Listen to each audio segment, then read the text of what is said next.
লক্ষ্মী আজকে বাড়ি যাচ্ছে, ছুটি হয়ে গেছে, আজকে বাড়ি নিয়ে যাচ্ছি। আজকে আমাদের এই নতুন ছোট্ট সদস্যের বাড়ি যাওয়ার দিন, মানে আজকে হসপিটাল থেকে ছুটি হয়ে গেল, তো আজকে আমাদের এই ছোট্ট সোনামায়ের গৃহপ্রবেশ। তো আমাদের এই মহারানীকে বাড়ি নিয়ে যাচ্ছি। তো চলে এসেছি এখন বাড়িতে। আর এই ছোট্ট বনুর গৃহপ্রবেশ উপলক্ষে দাদা আর দিদি আজ যে কত প্ল্যান করে রেখেছে সেটা কিন্তু আমি জানি না, অবশ্য বাড়ির কেউই জানতো না। চলে এসেছি আমরা বাড়িতে।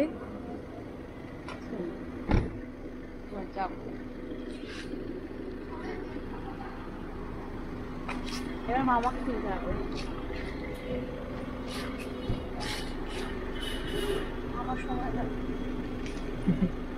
মামা আস্তে আস্তে নামে।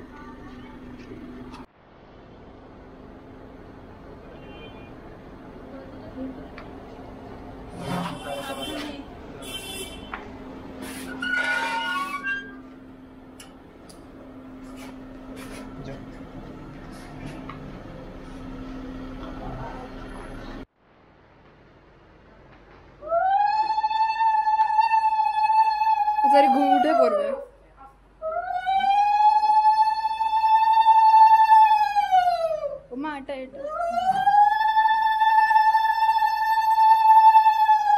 আর এই যে পুরোটা সারপ্রাইজ করেছে ওরা, আর এই সারপ্রাইজের মাস্টার মাইন্ড হচ্ছে মেয়ে।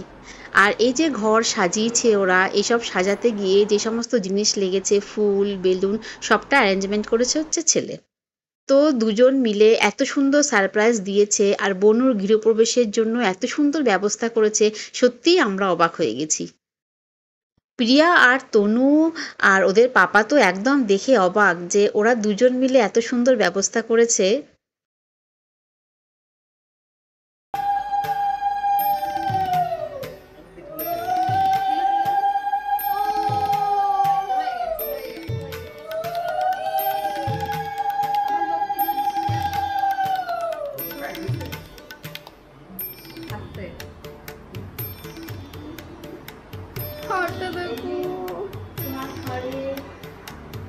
এইভাবে কে ঢোকো, ওকে দিয়ে ঢোকাও।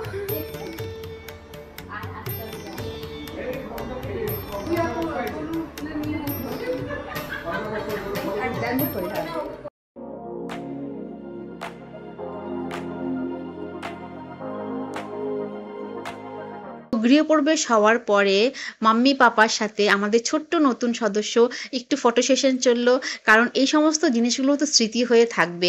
ওর ফার্স্ট ওদের ঘরে ঢোকা, ওদের বেডরুমে ঢোকা, এই সমস্ত ফটোগুলো যখন ও বড় হয়ে দেখবে তখন ও নিজেও কত খুশি হবে যে আমার ফার্স্ট বাড়িতে ঢোকাটা এত ভালো করে সেলিব্রেট হয়েছিল।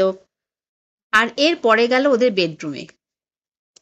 আমার ছেলে মেয়ের কত প্ল্যানিং যে তোমরা আগে বেডরুমে ঢুকবে না, আমরা বেডরুমে ঢুকে ক্যামেরা নিয়ে দাঁড়াবো আর তোমরা এসে দরজা খুলবে। ঠিক সেইভাবেই সমস্ত কিছু করা হলো।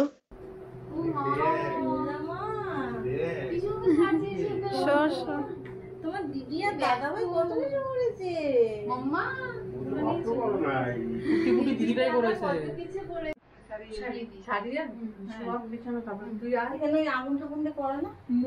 আমার আজকের ব্লগটি ছিল খুব ছোট্ট। আমাদের নতুন ছোট্ট সদস্যের গৃহপ্রবেশ হলো, মিষ্টিমুখ হলো, খুব ভালো কাটলো দিনটা। আজকের আমার ব্লগটা আপনাদের কেমন লাগলো অবশ্যই আমাকে কমেন্টস করে জানাবেন। আমার চ্যানেলটা লাইক, শেয়ার আর সাবস্ক্রাইব করতে ভুলবেন না। আজকের মতো এখানেই রাখি, নমস্কার।